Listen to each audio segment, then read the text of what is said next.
Discovery, a platform where we bring you conversations with visionary thinkers and trailblazers for shaping the future. If you're curious, passionate, or just figuring it all out, you're in the right place. Each episode brings you insights, experiences, and advice from the lives and minds of remarkable people, scientists, innovators, and creators, so you can get inspired, explore, and start carving your own path forward. Listen on to uncover more. Today, we have the pleasure of interacting with Dr. Srimathy Kesan, an Indian entrepreneur, space educator, and social reformer, best known as founder and CEO of Space Kids India, an organization dedicated to inspiring and empowering students through hands-on space missions. Under her leadership, Space Kidz India has launched several student built satellites with ISRO and NASA, including the record breaking KalamSat, the world's smallest and lightest satellite, and mission ShakthiSAT, the first ever female led lunar satellite mission. She has worked with and brightened the lives of many students across the country and beyond. Dr. Kesan is the only Indian to have received the Regal British Award at the House of Lords, UK during Trilateral Global Summit 2019 by World Humanitarian Rights and has received the honorary title, the name in Science and Education, and recognized as an expert and speaker of the Oxford Debate University of the Future. We are very excited to interact with her and learn from her experiences today. Thank you, ma'am, for taking your time to have this conversation in spite of your busy schedule. Without any further ado, let's get started. We've prepared a few questions that hopefully won't just inform our readers, but inspire them as well. So, just to get things started off, can you just share a brief overview of what you do for the benefit of the listeners who are not very familiar with your line of work? Perfect. Hi, this is Dr. Srimathy Kesan, founder CEO Space Kids India, currently the mission director for Mission ShakthiSAT. At Space Kids India, we design, build, and launch satellites. And predominantly, these are student satellites. And with absolute humility, I wish to mention here that I'm the only woman founder in the world to have launched 27 space missions. So thank you for bringing me here in this show. And I think we'll be talking more about Mission ShakthiSAT. I'll be absolutely glad to do that on the further questions. Thank you, ma'am, so much for giving us a brief overview. I'm sure it'll help our readers understand the future responses. Moving on, we'd love to hear about your journey from your early school days to where you've come now. Okay. School days, like it was pretty exciting because I was a competitor right from I entered the school, I have to tell you. You know, the day zero where I was given an opportunity to be questioned by my principal, and they just gave me a window of 5 minutes where I had to speak to them, converse with them in English. I was a 5-year-old kid, and instead of UKG, straight away, because there was no seat in the UKG, they said if it is okay, if I was able to perform, then they would take me straight into grade. Because I definitely wanted to share this when there are young children here. It was a tenacity, I have to tell you, that my father took this call, and because he wanted me to get into that school, and he said he probably had a lot of confidence that his daughter would do something good. Don't know, but after persuading my principal to give an opportunity, in spite of not getting the application in the school, my principal got fed up one day and she said, "Okay, fine. Please bring your daughter. We'll just speak to her, and if she's okay, then maybe we'll give her a seat in grade one." So I was pampered and bribed with a full 5 star because we come from a very humble background, and in those days, one full 5 star was a luxury. When there are two kids, it's just half and half. But my father bribed, and he said, like, if you're able to answer the question, then we will get you one big 5 star. And I was thrilled. And when I go into the school, the principal asked me what was my name. And that moment, instead of just spelling my name is Srimathy, I said Srimathy Indira Gandhi. And everybody burst out to laugh. They said, "Oh, I mean, how can a 5-year-old child talk about, you know, spelling her name as Srimati Indira Gandhi?" And then they asked my father, why was I saying that? And then they understood that every day my father would listen to a news, a vernacular news. We were living in Hyderabad, and basically a Tamarian.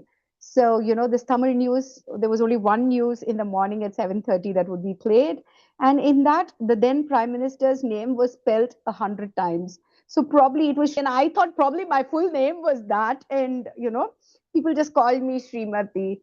So from there on, I think the leadership skills, I proudly say this always, probably the name is a very big thing for any personality. You don't know why you carry that particular name. So maybe this leadership skills and the love for the moon, because Srimati means Sri is Mahalakshmi, Mati means moon. So I don't know why they named me like that, but the love for the moon carried on from as a child.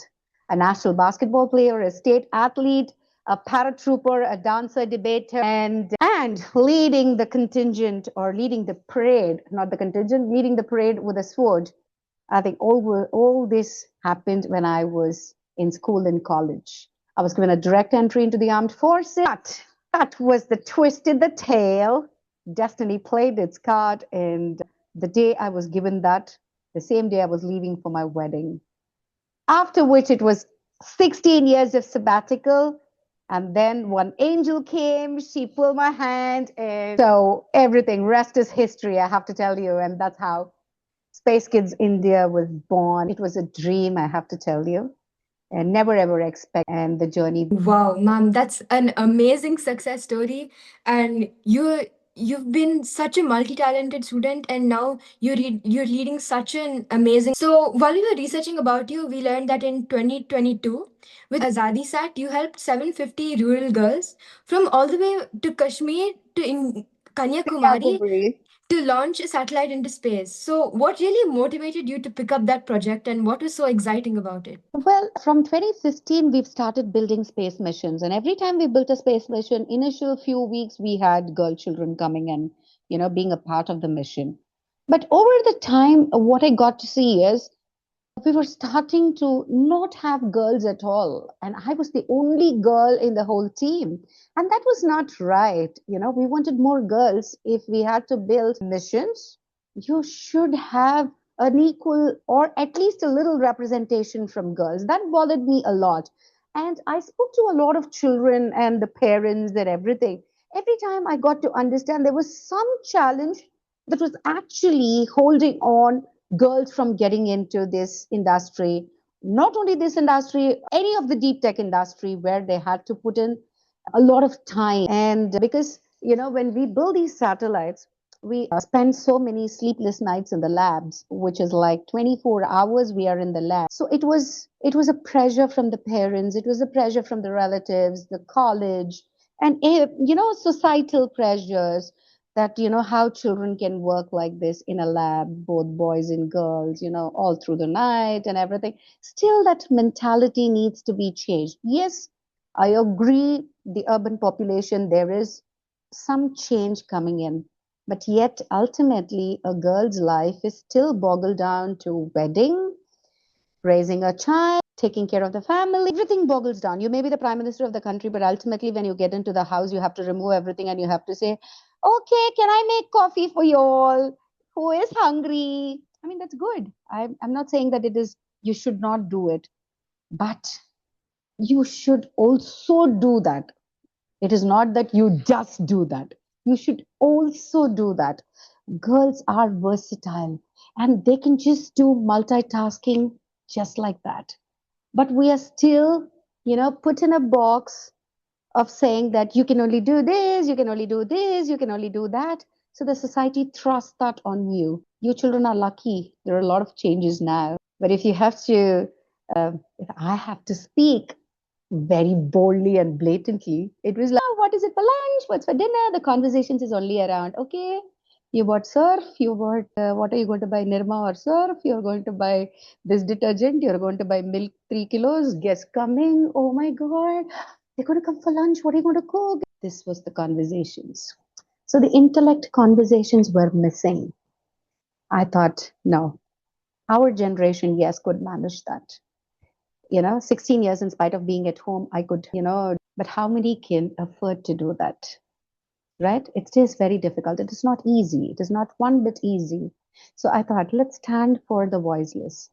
So if we are able to train the children right from they are young, that they are good at multitasking, never say it's too hot, never say it's too cold, never say I can't hold this device, never say I can't do soldering, never say I can't go up to the terrace to hold a ground station or to build a ground station. Never say that. So you have to live an example to show the private schools and who can afford anyways they can afford, right? So why aren't we bringing those voiceless children? Why aren't we giving those children from the rural villages who are talented, but they exactly don't know what is XYZ? If we are able to educate them, inculcate all these things and bring them, there is going to be so much of women representation. If otherwise, 15, 16-year-old children just get married even today. I wanted to make that little difference in all these children's lives. We don't know how many of them are going to be scientists, how many of them are going to be pilots, and what they're actually going to be. But at least you've sowed that seed, they can create a difference. So that is ShakthiSAT. Bold in, building the payloads, launching the satellite through ISRO, beyond all that. It is a movement that we start. We wanted more girls, more girls. I'm hungry for that. I want them to get that opportunity. I want them to dirty their hands. I want them to prove they are might, they are strong, they can do multiple things. That's actually so inspirational because I think for most of us, like even though we're in very privileged background, we still see the slight difference in the way that we're treated by everyone around us. And that one idea for someone who's not privileged, it can change their life and turn it around and make it like, I'm not born just to be a wife. I can be so much more. Beautiful, I think that's beautiful. real. It's really great thing that you're doing for all these girls and all these underprivileged people. So on that note, we'd like to ask you about a larger scale project that you've done on the same note, which is the ShakthiSAT mission that you were speaking of. You've reached 12,000 girls from 108 countries, which is a huge scale to get to. Can you elaborate on how you achieved this and what challenges did you face and everything about that? So cute. Thank you so much. So you've done a great bit of research. Good children. Very good. Very proud of you all. Okay, now seeing the success of Azadi's, children moving from villages to towns to do BSc Physics, BSc Math. Some of them were privileged to do engineering, but others could reach at least a graduate school. That was a huge success. I thought my life is made, you know, this impact. I'm so joyous. But came one day where I was supposed to meet Elon Musk. We were about 12, 13 of us who were chosen. And being the only woman, I was, privileged to have an opportunity to meet Elon Musk. And chairman, the ISRO in-space chairman, he mentioned that we have to speak about what we actually are working with and about our missions and everything. We would be given about, close to a minute. And I was pondering, oh my God, Elon Musk, yes, that sounds interesting, but what am I going to talk to that guy? He is building such big things, and I am building just the opposite. It's all like tiny, tiny satellites. We are building micro and nano satellites for children. So what am I going to talk to him? And I was thinking very deeply all through night, and I was like, God help me, I want to talk to him something and share a mission which he, SpaceX is not done and Space Kids India will be doing. And there came in the whole narrative of ShakthiSAT. Why only confine everything to Indian girls? Girls are girls everywhere. Challenges are challenges everywhere. So why do we have, a border, borders to the countries, borders to education, borders to space? Why do you want to have that? Break all that. Bring all the girls, teach them this. We may reach 12,000 girls, but if 100 make it to the top, in the sense to the science profession, that's, I think now I will say my life is made, but I don't know beyond this. So that's where designed this immediately, middle of the night, woke up, took a pen and paper, designed this mission. Mission ShakthiSAT, 108 countries, 12,000 girls, and it shouldn't be just to low Earth orbit. If you're putting up a satellite, it has to go to the moon because every day some child from some country will definitely be sitting under the moon and thinking, what have I got to do? Please guide me. And that time, she should remember Mission ShakthiSAT. And that should give her that strength, hope, and power to do something good in life. So, this is not just building satellites. This is just building a movement where we create more leaders because girls need role models. And if they're going to be seeing role models continuously, I think there will be a huge change in the world. There will not be many missiles, right? We are in such a world that is just waiting to lift the gun and shoot. Waiting to lift the gun and shoot. We want a peaceful world. We want a peaceful world. We want to wake up with a smile. We want to say, such kind of words we want to speak on an everyday basis. Such kind of words we want to speak. We don't want to say, you're an enemy, you're an enemy, I'm shooting you. We don't want to say, you're an enemy, you're an enemy, I'm shooting you, I'm shooting you down. So that's why develop this whole concept develop this mission ShakthiSAT, concept of which is going to give mission ShakthiSAT, or rather which is going to give peace and or rather power. Bring global peace and girl power. Wow, ma'am, that's absolutely amazing. Like how you've gone beyond all the barriers of, caste, creed, gender, religion, country, and like you're hoping to unite all the girls from all like 108 countries to for a common mission, a common aim that not only like space exploration, but in terms of like working together and building leaders, as you said. Lovely, lovely. That's the whole thing. Yes. So now coming to another area, so we wanted to ask you, so in all your years of interaction with students across the country, so what would be one memorable incident you continue to recollect and why? This is a brilliant question. This is a brilliant question. Okay, I will narrate something, say, from STEMonsters. Okay, there are numerous ones, but this is very close to my heart. When we built the STEMonsters and we launched it through the SSLV, that is the Small Satellite Launch Vehicle, D1, that's the first model of the small satellite launch vehicle of ISRO.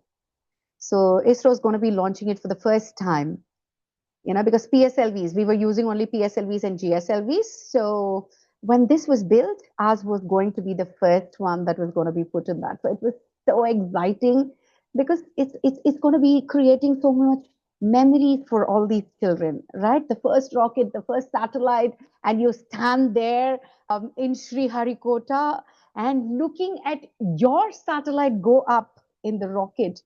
I mean, it's unimaginable and very difficult to narrate. And these kids, we were able to bring 450 of the 750. We were able to bring them to Sriharikota. And the launch, the countdown, they had a beautiful interaction with the chairman. And everybody were thrilled beyond words. First time they were crossing, stepping out of their villages and coming to a place like this. And everybody greeting them. They literally were VIPs that day, the press. And so there was a huge silence at the mission control. And the chairman had to say that the rocket failed. In science, there is no failure. But in normal terms, you have to pronounce that the launch was a failure. For a moment, I literally froze. And I had 2 drops of tears, thinking, again, how are we going to bring these children together?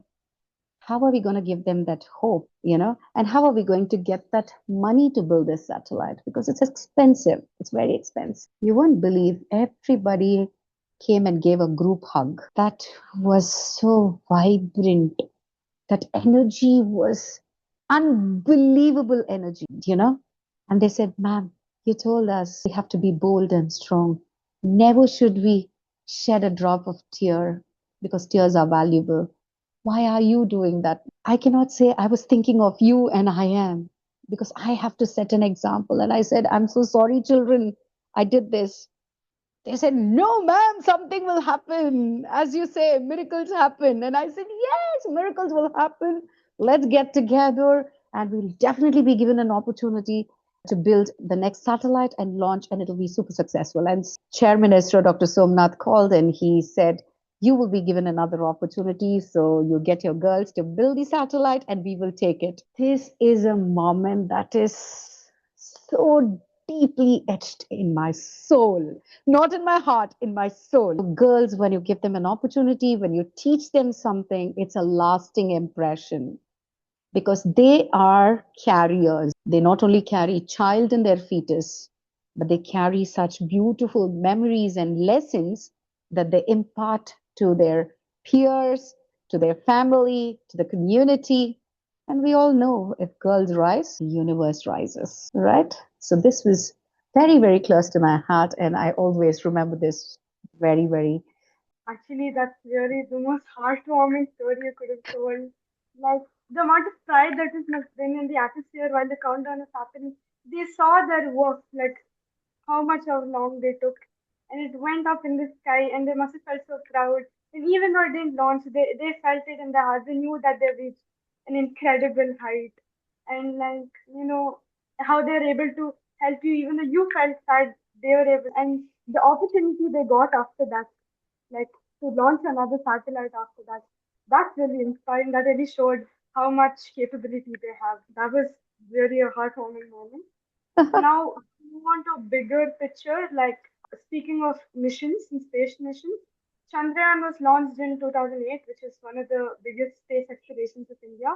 Then came Mangalyaan in 2013, and then we have the Gaganyaan mission in 2030. What do you think we as a nation need to like? What do you think? What kind of people and what kind of attitude do we need to make future endeavors like this successful? See, if you're talking about the attitude of the people, first thing is being appreciative of every little thing, you know. Space exploration is not an easy task. Rocket science is rocket science.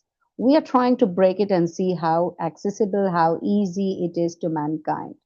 And space exploration teaches us a lot and gives us a lot in everyday life of every individual. So when there are setbacks like, these missions like PSLV 62, 63, when there was a setback, people started pointing out saying that it's taxpayers' money, you are not, why does India need such big missions? The questions keep going that way. So, for which I always feel that space education is a very, very important thing that needs to be brought into the syllabus or into the curriculum of every child right from the ages of two, second or third grade. Slowly inculcate that. Then they actually, when they grow up, they understand the importance of what is space, why do we need space, and all of it. Right now, very seldom people understand the difference between a satellite and a rocket. But they love to carry their mobile phones. They love to sit in front of the TV channels. They love to listen to the news and what's happening with the disasters and what's happening with regards to infiltration, Google Maps, all these things they love. But they don't know that everything is to do with satellites. And the rockets need to carry their satellites. And it's an expensive affair to go to space. And that is also a part. How many centuries are you only going to donate food, donate clothes, and get a child a school fee? You need to think beyond, right? You need to invest in different things. Only then, globally, we are successful as a country. And there are the children like you are hungry for more. You want to learn more. You want to work more. You want to give more to the country. So if we as adults are not able to provide that infrastructure, that support, and that confidence to you, you will leave us and go to the West. Very simple. So we will continue to lose children to different countries. So we need to build and I love to say this repeatedly in every interview of mine, that we need to build a huge university, at least a couple of them, that is reachable to, or accessible, I have to tell you, to a lot of children with regards to finances, with regards to proximity of place. Special mention to the girls too. If we are not going to invest in our researches, how can we grow as a country? There is no short form to research. There is no short form to success without shedding your energy, time on a particular thing, right? So all this is required. And I would say every mission is important. When we are doing human exploration and everything, see, we are in a beautiful position where economically we can send satellites to space. You know, right from the days of being an ambassador to NASA, ESA, and GCTC space camps, I've been talking about building a space research park in India here, where we will have an exclusive space university, where we will actually train the astronauts. We will have a production unit. We need all of it here in India. Again, we cannot keep sending children everywhere outside, right? We don't know. Sitting in a small village, like Abdul Kalam came from such a small, humble family, he was able to do so much. Like that, we don't know how many Abdul Kalams are hid. So we need to bring them to limelight. And they cannot keep going there to NASA and ESA or to US and Europe. We need to create an opportunity here in India. If we're able to do all of this, I think I will be the happiest person. Yes, ma'am. That's really like I completely agree with you when you say that we need to build more universities, more space centers in India because and I love the part when you said that there's really no short form to research and success because we really need that determination. We need to accept the failures and take them as stepping stones, and only then we'll be able to achieve something which is genuinely great. So now, like space science requires an understanding of not only astronomy but physics, chemistry, mathematics, and biology to an extent, right? So now we also have AI coming into the picture.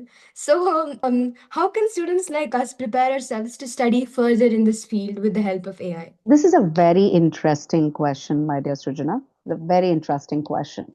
Now, yes, it's a world of AI, ML. I mean, AI, you don't know which is real, which is AI, right? Everything is so confusing. In this world, I think these are testing times, I would say, created by man, again disastrous also to an extent, right? Because we don't know, there's so much of influx of information, and we don't know which is right, which is wrong. So here, that is why we need universities, we need versatile professors and teachers to guide us as to what we need to read, how much of it we need to take from AI is man built, but how much do we take of that is very, very important. Otherwise, there will be a lot of children lost in this battle. This is a true battle, I would say. For me, yes, AI is important, but how much we could limit the usage of AI, I will be extremely happy because we are a hugely populated country. If AI starts dominating, well, people will say precision. If it is through AI, then everything is precision. So if it is precision, then how many of them are going to lose the jobs? They would say, no, you should learn AI. And but in spite of learning AI, 10 people's job, it can easily do in a couple of hours. So obviously, a business owner or an enterprise is definitely going to think of the number of people he's going to hire, he or she is going to hire, right? There's a huge question there. And so, how much of it and where of it we are going to use AI is a regulatory thing. We need to have proper policies and regulatories to regulate the usage. If it is just going to be a free flow, I'm sure or I'm afraid that there is going to be a lot of disasters. For me, natural writing by children, natural thought processes, I think that is more beautiful. Because if you're going to keep using AI, you're going to stop thinking. You know, people in the West are more senior generation. They have more population of senior generation and very limited youth population. So they need this support. So that's why they work on R&D to bring in such cutting edge technologies. Whereas countries like India, we are thickly populated and We definitely want more jobs for our population. So, if we are going to have AI usage in everything possible, then what are we going to do with this human population, right?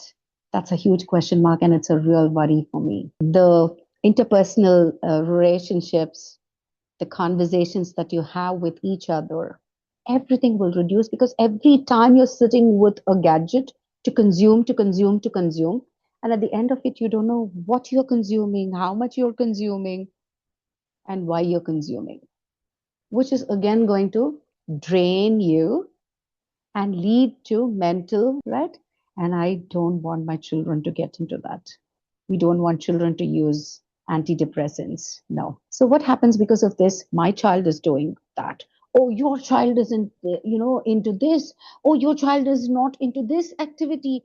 There is a huge competitiveness between the parents. There's a huge comparison between the parents. I mean, the children lose out. They're scared. What is my parent going to say if I'm not going to fare well, if I'm not going to have that tag as the best in this, I'm the youngest, I am the first entrepreneur. I am tired of listening to this. I am seriously tired of listening to this because a tree or a plant needs to grow naturally with all the ingredients, sunlight, water, minerals. We don't want just simple plants uprooted from somewhere, put here, just pour something, and it just grows roses and lilies in just 2 days. No, we don't want children to be like that. We want them to grow naturally with all the, imperfections and then be perfected. And that's where you have a strong mental health and a good nation, a strong nation. Yeah, AI is honestly like one of the most testing tools right now. It can benefit us and it can completely destroy our generation. It's like you need the perfect balance of it because AI can change every human error that we do in heavy research, but it also can rectify smaller errors that we do in normal life that helps us learn. So and I think the dependency on AI really needs to reduce because I know people in my generation use it and we've already started thinking lesser. We've not like even our homework we'll be like, okay, I'll do like this lesser. And that slowly increases our dependency, reduces the way we think, our critical thinking. I think that's the most important part, what I learned. Especially So here, Sukta, I would love to say, because we Indians do mental mathematics and physics very beautifully. The entire world knows that. It's just that probably we were not having, huge research facilities and everything to continue this, and that's why most children went away to the West. But otherwise, the human brain in India, vis-a-vis to the other countries, is far versatile. I would confidently say this because we are right from as a child, you know, built in such a way that we can do multitasking. If you ask the same thing to another child in a different country, it's very difficult because they are focused. They would love to do just one thing.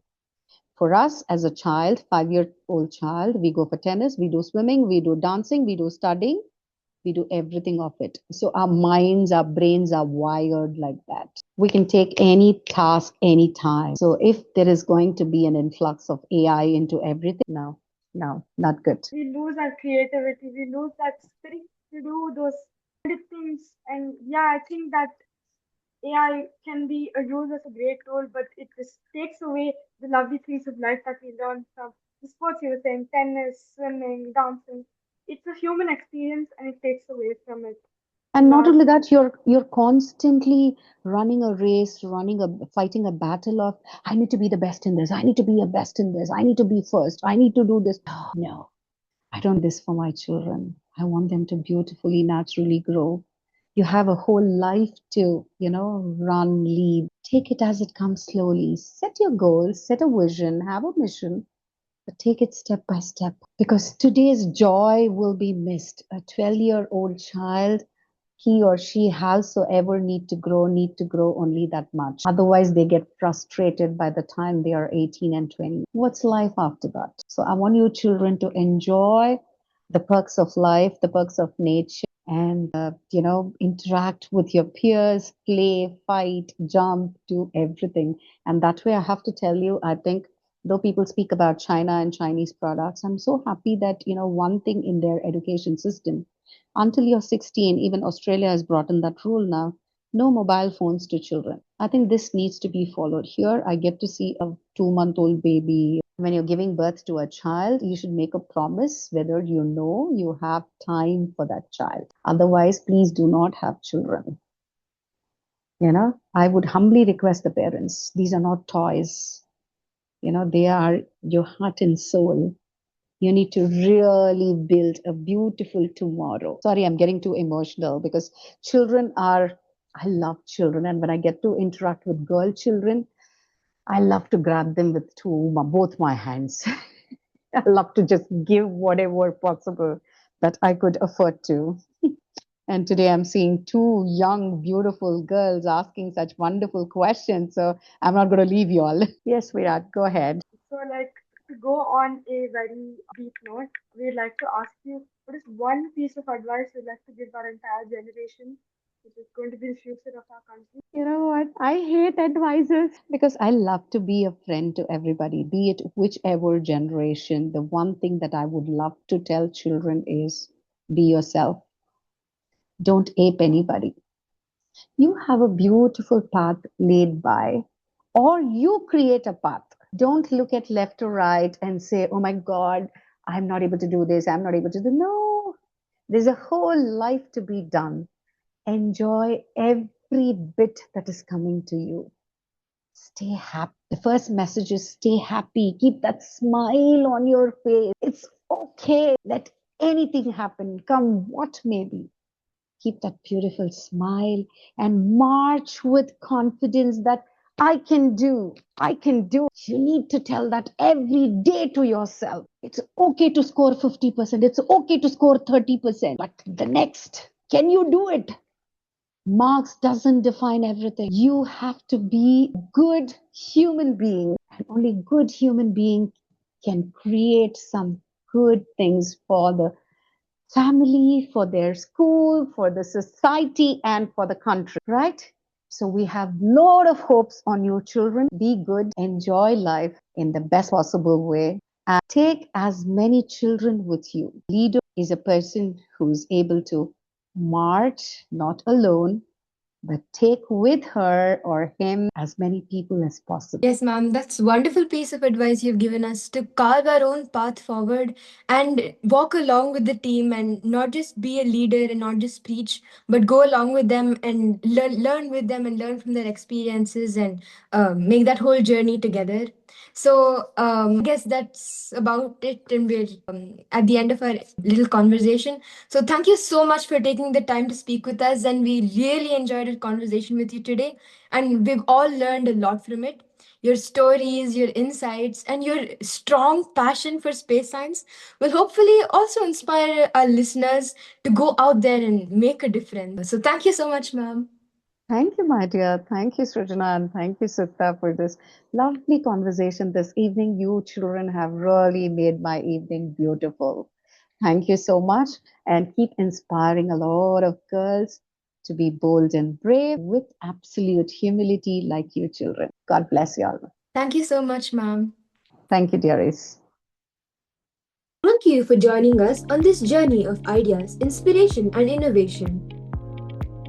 We hope this conversation sparked curiosity and reminded you that behind every great discovery is a human story of passion, purpose, and persistence.